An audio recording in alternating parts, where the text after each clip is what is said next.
आप सभी को बहुत बहुत नमस्कार।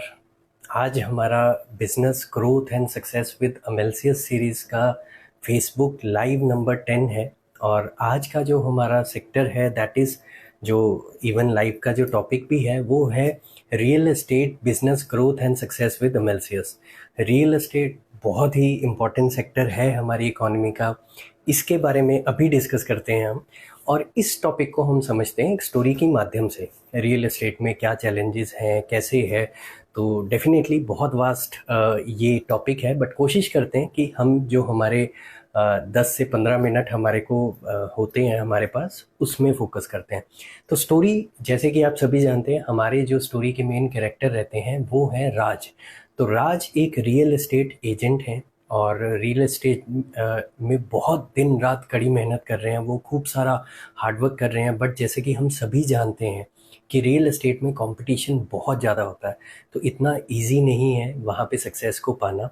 तो despite of doing so much of hard work और इतना कंपटीशन होने की वजह से राज को वो डिज़ायर्ड रिजल्ट्स मिल नहीं रहे थे। राज वॉज वेरी फ्रस्ट्रेटेड कि यार मैं करूं क्या। मैं इतनी मेहनत डाल रहा हूं सुबह से शाम, ना दिन ना रात। और स्पेसिफिकली हम सभी जानते हैं कि संडे को रियल एस्टेट में बहुत ज़्यादा हार्ड वर्किंग डे माना जाता है, क्योंकि उस दिन क्लाइंट विजिट्स बहुत ज़्यादा होती हैं। तो सैटरडे संडे मंडे राज ने कुछ नहीं देखा, पूरा hard work dedication, but results थे जो आने का नाम ही नहीं ले रहे थे। तो राज को थोड़ा सा डीमोटिवेशन जो है वो आना शुरू हो गया, और धीरे धीरे वो बढ़ता गया, नेगेटिविटी की फॉर्म उसने ले ली। तब वन ऑफ जो राज के फ्रेंड थे उन्होंने सजेस्ट किया कि यार एक ना सेमिनार हो रहा है, आप उस पे बिजनेस ग्रोथ एंड सक्सेस पे आप वहाँ पे जाके ज़रूर अटेंड कीजिए। तो यहाँ मैं आपको समझाने की कोशिश कर रहा हूँ कि कई बार क्या होता है, हमें सामने चीज़ होती है बट एक डायरेक्शन की ज़रूरत होती है जो वो हमें चीज़ दिखाए, और वो चीज़ जैसे ही हमें मिलती है हमारा सक्सेस का जो स्पीड है वो बढ़ना शुरू हो जाता है। तो राज ने वो सेमिनार शुरू किया, अटेंड किया, और जैसे जैसे सेमिनार आगे बढ़ता गया राज की जो नॉलेज है वो बढ़ती गई। राज को अपनी गलतियों का एहसास होता गया कि कहाँ कहाँ वो गलत कर रहे थे। और बाय द टाइम जैसे ही सेमिनार एंड हुआ, राज न्यू एवरीथिंग कि क्या चीज़ उसको जाते ही ठीक करनी है। तो राज ने वही किया। सबसे पहले ही जैसे ही सेमिनार एंड हुआ, उन्होंने अगले दिन से ही अपनी एक फ्रेश स्टार्ट की। सबसे पहले मार्केट को समझा, क्योंकि real estate is all about locations. तो पूरा मार्केट को अच्छे से उन्होंने, जिसको कहते हैं ना, छाप डाला। इन एंड आउट मार्केट को बहुत अच्छे से समझा, हर लोकेशन को डिटेल में समझा, और मार्केट में एक अच्छी पकड़ बना ली। सेकंड आता है कि बिल्ड अ स्ट्रॉन्ग ब्रांड। राज को एक चीज़ समझ आ गई कि जितना मेरा ब्रांड वैल्यू स्ट्रॉन्ग होगा उतना मेरा कस्टमर जो है वो ज़्यादा कन्वर्ट होगा। तो he started focusing on building a brand. और राज ने बहुत स्ट्रॉन्ग ऑनलाइन प्रेजेंस जो है वो बनाना शुरू कर दी, सोशल मीडिया पे और आपका गूगल के रिव्यूज़ पे। राज को समझ आ चुकी थी सेमिनार अटेंड करने के बाद कि ये चीज़ें कितनी इंपॉर्टेंट है, क्योंकि you are not selling a small thing. Real estate जो है एक हैवी प्राइस उसमें इन्वॉल्व रहता है। तो आपको ये सारे चेक बॉक्स जो हैं वो टिक करना बहुत ज़रूरी है। और राज कहीं ना कहीं अब वैल्यू ड्रिवन कंटेंट जो है वो डिलीवर करना शुरू हो गए। उन्होंने वो ऐसा कंटेंट बनाना शुरू किया जो सामने वाले को फ़ायदा दे। मे बी घर खरीदने से पहले क्या चीज़ें इंपॉर्टेंट है, कुछ एक घर की चीज़ें चेक करनी क्या ज़रूरी हैं, प्रॉपर्टी के अपडेट्स, लेटेस्ट इंडस्ट्री अपडेट्स। और राज डे बाय डे अपने कंटेंट को इम्प्रूव करते जा रहे थे, कनेक्टिविटी अपनी ऑडियंस से बढ़ाते जा रहे थे। नेटवर्किंग उनकी बहुत स्ट्रांग हो गई, क्योंकि now he was much more confident. ठीक है, बहुत अच्छे से, क्योंकि वो जब आपने कोई चीज़ समझानी होती है तो आप उसको अच्छे से पढ़ते हैं। तो राज को इन एंड आउट मार्केट का पता था, लेटेस्ट ट्रेंड्स का पता था, न्यूज़ का पता था। तो नेटवर्किंग में उनका बहुत एक अच्छा इनपुट आ रहा था, बहुत अच्छा फीडबैक आ रहा था।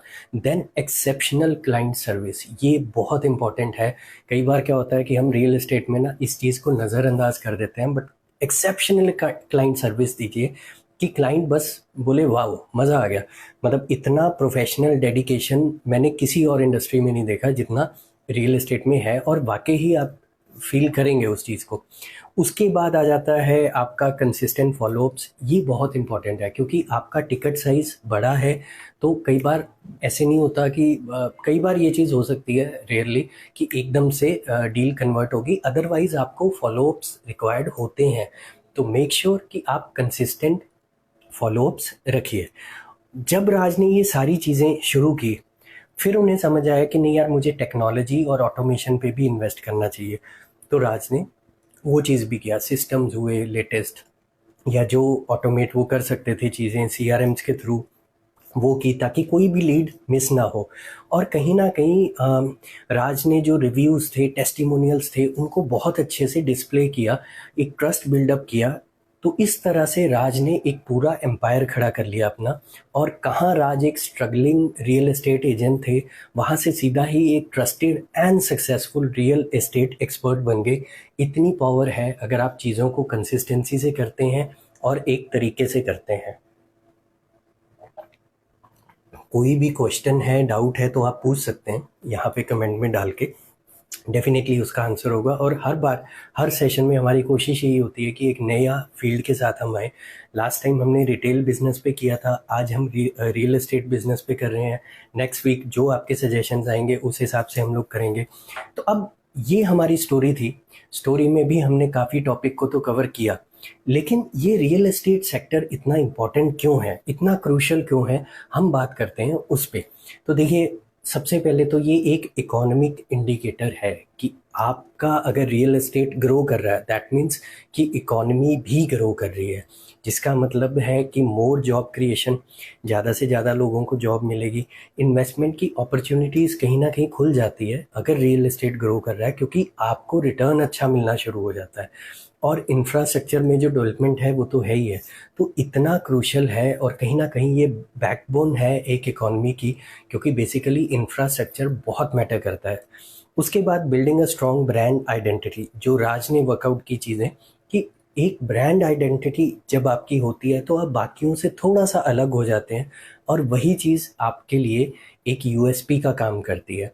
तो सबसे पहले तो अपनी यूनिक ब्रांड, स्टोरी, वैल्यूज़, वो सब आप जितना एक स्टोरी टेलिंग के माध्यम से अपनी टारगेट ऑडियंस के साथ एक कनेक्शन बनाएंगे, उतना बढ़िया है। तो मेनली आपको अपनी एक यूनिक ब्रांड स्टोरी क्रिएट करनी है। Then establish authority and trust, जितना आप बात करेंगे, जितना इंडस्ट्री के बारे में बताएंगे, जितना अपना एक्सपीरियंस शेयर करेंगे, उतनी आपकी अथॉरिटी बढ़ती जाएगी, सामने वाला आप पे ट्रस्ट करना शुरू करेगा। और किसी भी ट्रांजैक्शन के लिए या रिलेशन के लिए ट्रस्ट बहुत मैटर करता है। और रियल एस्टेट में तो जैसे मैं बार बार कह रहा हूँ कि ट्रांजैक्शन का जो टिकट साइज़ है वो बड़ा है, तो यहाँ पे तो ट्रस्ट की अमाउंट भी बड़ी होनी चाहिए। कंपेलिंग ऑनलाइन प्रेजेंस, कोई आपको जहाँ भी ढूंढता है, लिंक्डइन पे, फेसबुक पे, इंस्टाग्राम पे, एक्स पे, तो आप वहाँ पे एक अच्छे प्रोफेशनल प्रेजेंस आपकी हो, स्ट्रॉन्ग प्रेजेंस हो, अपडेटेड प्रेजेंस हो। ये नहीं कि कंटेंट डाले हुए 2 साल हो गए, नहीं, आपको पर्टिकुलर होना पड़ेगा, आपको एक कॉम्पिटिटिव एडवांटेज लेना पड़ेगा। आपको अपने कंपटीशन से जब आगे निकलना है तो कुछ एक स्टेप्स एक्स्ट्रा करने पड़ेंगे। तो ये बहुत इंपॉर्टेंट है, बहुत ज़रूरी है। अब हम बात करते हैं digital marketing for real estate की। देखिए, सबसे पहले तो है एसईओ। एसईओ बहुत इंपॉर्टेंट है। मुझे अगर कोई चीज़ खरीदनी है, फॉर एग्जांपल शोरूम खरीदना है, तो मैं गूगल पे सबसे पहले डालूंगा कि बाय शोरूम इन मोहाली, इन चंडीगढ़, इन दिल्ली, जहाँ भी मेरे को रिक्वायरमेंट है। तो अगर मेरी वेबसाइट वहाँ पे रैंक कर रही है तो उसका बेनिफिट अलग ही है, एक ट्रस्ट बिल्ड होता है, क्योंकि हम सब जानते हैं गूगल बहुत जल्दी किसी को रैंकिंग नहीं देता। हाँ, इसमें पेशेंस लगती है, लेकिन हाँ, एक बार अगर आप अच्छे कीवर्ड्स पे आ गए, और रियल एस्टेट के कीवर्ड्स बहुत कॉम्पिटिटिव हैं, लेकिन अगर आपने टॉप पोजीशंस हासिल कर ली तो आपको भर भर के कॉल्स आने वाली हैं, अगर राइट कीवर्ड्स पे है। सेकंड, कंटेंट मार्केटिंग, जितना हो सकता है वैल्यूएबल कंटेंट डिलीवर कीजिए, वीडियोस की फॉर्म में, ऑडियोज़ की फॉर्म में, ग्राफिक्स की फॉर्म में, और ब्लॉग्स हो गए, आर्टिकल्स हो गए, जो कुछ आप कर सकते हैं, कि मतलब हर तरह से कंटेंट को डिलीवर कीजिए जो सामने वाले को कोई वैल्यू एडिशन दे रहा है। ये बहुत इंपॉर्टेंट है। पेड एड्स शॉर्टकट है, बट थोड़ा सा एक्सपेंसिव है, क्योंकि रियल एस्टेट की कॉस्टिंग थोड़ा सा ज़्यादा आती है कई बार। लेकिन जब आप एड्स को एक कंसिस्टेंसी से और एक्सपीरियंस से रन करते हैं तो वो कहीं ना कहीं फ़ायदा मिलता है। जैसे हमारे पास बहुत सारे रियल एस्टेट क्लाइंट्स हैं, और पास्ट में भी हमने बहुत बड़े बड़े रियल एस्टेट क्लाइंट्स के लिए काम किया है। बहुत मैटर करता है, जब आप एड्स में कई सारी चीज़ें अच्छे तरीके से करें तो रिज़ल्ट भी बहुत अच्छा आता है। जो आपकी लीड की एक्यूरेसी है वो बहुत अच्छी है, प्लस आपकी जो लीड है वो कंपैरेटिवली बिल्कुल कोल्ड लीड नहीं होती, कई बार उसमें अच्छी वार्म लीड्स आ जाती हैं जो कन्वर्जन भी अच्छी निकल आती है। तो ये सारी चीज़ें जब हम करते हैं तो डिजिटल मार्केटिंग के थ्रू जो बेनिफिट मिलता है वो हम अचीव करते हैं, अटेन करते हैं। उसके बाद आ जाता है लीड जनरेशन फनल्स। ये बहुत इंपॉर्टेंट है। बेसिकली 3 चीज़ें रहती हैं, टोफू, मोफू, बोफू। टोफू क्या है? Top of the funnel. MOFU क्या है? Middle of the funnel. और बोफू क्या है? Bottom of the funnel. Funnel इस तरह रहती है। तो टॉप ऑफ द फनल में क्या है कि हम अवेयरनेस कैप्चर करते हैं, अवेयरनेस क्रिएट करते हैं। यहाँ पे हम ऐसा कंटेंट डालते हैं, जैसे ब्लॉग्स हो गए, आर्टिकल्स हो गए, जो सामने वाले को एजुकेट करता है, सामने वाला उसको सीखता है, उससे कुछ वैल्यू मिलती है। फिर आ जाता है आपका मोफू, मिडल ऑफ फनल। यहाँ पे हम सामने वाला जब यहाँ तक पहुँचा है, दैट मीन्स उसको आपके प्रोडक्ट या सर्विस में, मेनली हम रियल एस्टेट की बात कर रहे हैं, तो उसमें इंटरेस्ट है। तो यहाँ पे हम क्या करेंगे, उसको डेमो देंगे। डेमो मतलब सैम्पल फ्लैट होता है, वहाँ उनको दिखा सकते हैं, ले जा सकते हैं। उसके बाद केस स्टडीज़, या आप पिछला जो आपका क्लाइंटेज है उसके बारे में बता सकते हैं। तो यहाँ आप उनको, लीड को नर्चर करेंगे। देन लास्ट आता है BOFU, middle bottom of the funnel. यहाँ पे क्या है, किसी तरह की कोई ऑब्जेक्शन हैंडलिंग है उसको आप करेंगे। यहाँ पे हमारा मेन गोल होता है कन्वर्जन को ड्राइव करना, और कोई बाइंग प्रोसेस में दिक्कत आ रही है उसको सॉर्ट आउट करना, और यहाँ पे डील को हम क्लोज करते हैं। तो इन स्टेजेस से जब हम करते हैं तो हमें बहुत फ़ायदा मिलता है। फिर आ जाता है जी strong client relationships and retention. इसमें सबसे ज़रूरी जो है दैट इज़ इफ़ेक्टिव कम्युनिकेशन। एक ट्रांसपेरेंसी और ऑनेस्टी होना बहुत ज़रूरी है। कई बार हम लोग कई चीज़ें छुपा जाते हैं या नहीं बताते। आप हर चीज़ बहुत अच्छे से बताइए, सामने वाले का भरोसा आप पे बनेगा। भरोसा बनेगा तो डेफिनेटली एक सेल क्या, मल्टीपल सेल्स आएंगी, क्योंकि एक क्लाइंट की जो लाइफ टाइम वैल्यू है दैट इज़ इन्फिनिटी। आपको नहीं पता वो आपको कितना बिजनेस देगा, डायरेक्ट या इनडायरेक्ट, अपने रेफरल्स या रिश्तेदार या फैमिली के थ्रू। तो जितना हो सकता है इफ़ेक्टिव कम्युनिकेशन रखिए, उनको अपडेटेड रखिए, जो भी डील आप उनके साथ आगे परस्यू कर रहे हैं। Personalize client experience. हर क्लाइंट की अलग रिक्वायरमेंट है, अलग बजट है, अलग उसको लोकेशंस पसंद हैं। तो आप उसी हिसाब से उसको वो जो भी इन्वेंट्री आपके पास है वो दिखाइए। एक ही सबको चिपकाने की कोशिश मत कीजिए, उसमें थोड़ी सी दिक्कत आ जाती है। आप मतलब सामने वाले को लगना चाहिए कि यार जो चीज़ मैं ढूंढ रहा था मुझे वही मिली। तो इस चीज़ का ज़रूर ध्यान रखिए। उसके बाद क्लाइंट एप्रिसिएशन एंड रेफरल्स। जितना हो सकता है क्लाइंट के जो टेस्टिमोनियल्स हैं, रिव्यूज़ हैं, वो आप शोकेस कीजिए, उनको अप्रिशिएट कीजिए क्लाइंट को। एंड उनके जो रेफरल हैं वो कहीं ना कहीं फिर आपको मिलना शुरू हो जाएंगे। और रेफरल वाली जो लीड होती है उसमें कन्वर्जन रेट बहुत हाई रहता है एज़ कम्पेयर टू आप जो नॉर्मल लीड जनरेट करते हैं। तो ये पावरफुल टूल्स जो हैं आप ज़रूर यूज़ कीजिएगा। लास्ट में हम बात करते हैं सोशल मीडिया स्ट्रैटेजीज़ की। सोशल मीडिया स्ट्रैटेजीज़ में पहला पॉइंट वही आ जाता है कि पहले तो आपको अपनी टारगेट ऑडियंस ना पता हो। आपका जो ये है इन्वेंट्री, वो मतलब मिडिल इनकम ग्रुप के लिए है, हाई इनकम ग्रुप के लिए है। जब आपको ये क्लैरिटी हो जाएगी, उस हिसाब से आप जो कंटेंट है उसको, इंगेजिंग कंटेंट को, वैल्यू ड्रिवन कंटेंट को डिलीवर कीजिए, ताकि सामने वाला उस कंटेंट से रिलेट करे, आपके साथ जुड़े। लोकल इन्फ्लुएंसर्स का आप सपोर्ट ले सकते हैं, हेल्प ले सकते हैं। उनके थ्रू आपको रीच जो है थोड़ा सा फास्ट मिल जाती है। फेसबुक ग्रुप्स एंड कम्युनिटीज़ आप ज्वाइन कर सकते हैं, वहाँ पे पोस्टिंग करके भी रिज़ल्ट आता है। तो ये कुछ एक चीज़ें हैं जो अगर आप करते हैं तो डेफिनेटली रियल एस्टेट में बेनिफिट मिलेगा। बाकी अगर आप डिजिटल मार्केटिंग को आउटसोर्स करना चाहते हैं तो किसी भी टाइम आप हमें कांटेक्ट कर सकते हैं। और कोई भी क्वेश्चन हो तो डेफिनेटली आप डीएम कर सकते हैं। आज का सेशन इतना ही।